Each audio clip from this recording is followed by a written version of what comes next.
മുഖക്കുരു വരുന്നു എന്ന കാരണത്താലാണ് പലരും സൺസ്ക്രീൻ യൂസ് ചെയ്യാൻ മടിക്കുന്നത്. എന്തുകൊണ്ടാണ് സൺസ്ക്രീൻ യൂസ് ചെയ്യുമ്പോൾ മുഖക്കുരു വരുന്നതെന്ന് നോക്കാം. നമ്മുടെ സൺസ്ക്രീനിൻ്റെ പല കമ്പോണൻറ്റും ഓയിൽ ബേസ്ഡ് ആണ്. ഇത് ഒരു ആക്നി പ്രോൺ ആയിട്ടുള്ള സ്കിന്നിൽ യൂസ് ചെയ്യുമ്പോൾ പുതിയ ആക്നി വരാനുള്ള ചാൻസ് ഉണ്ട്. ഇപ്പോൾ മാർക്കറ്റിൽ ആക്നി പ്രോൺ സ്കിന്നിന് വേണ്ടിയിട്ടുള്ള സൺസ്ക്രീൻസ് അവൈലബിൾ ആണ്. അത് നമുക്കൊന്ന് യൂസ് ചെയ്ത് നോക്കാവുന്നതാണ്. Second reason, moisturiser.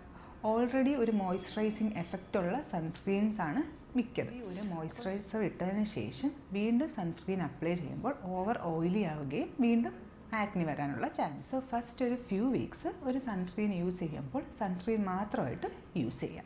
എന്നിട്ട് ഫേസ് ഡ്രൈ ആവുന്നെന്ന് തോന്നിയാൽ മാത്രം ഒരു മോയ്സ്ചറൈസർ ഇട്ടതിന് ശേഷം സൺസ്ക്രീൻ യൂസ് ചെയ്യുക. അല്ലെങ്കിൽ മോയ്സ്ചറൈസർ സ്കിപ്പ് ചെയ്തിട്ട് സൺസ്ക്രീൻ മാത്രമായിട്ട് നമുക്ക് യൂസ് ചെയ്യാം. തേർഡ് റീസൺ, പ്രോപ്പറായിട്ടുള്ളൊരു സ്കിൻ കെയർ ഇല്ലാത്തതാണ്. ഓയിലി ആയിട്ടുള്ള സ്കാൽപ്പ്, നൈറ്റ് ഫേസ് വാഷ് ചെയ്യാതിരിക്കുക, അല്ലെങ്കിൽ ഓയിലി കണ്ടൻസ് ഉള്ള കോസ്മെറ്റിക് പ്രോഡക്റ്റ്സ്, ഇതെല്ലാം നമുക്ക് ആക്നി ഉണ്ടാക്കാൻ ചാൻസ് ഉണ്ട്. അപ്പോൾ നമ്മൾ കരുതും സൺസ്ക്രീൻ കാരണമാണെന്ന്. പക്ഷേ നമ്മുടെ ബേസിക് ആയിട്ടുള്ള ഒരു സ്കിൻ കെയർ റൂട്ടീനിൽ വരുന്ന പ്രശ്നം കൊണ്ടാവാം ആക്നി വരുന്നത്.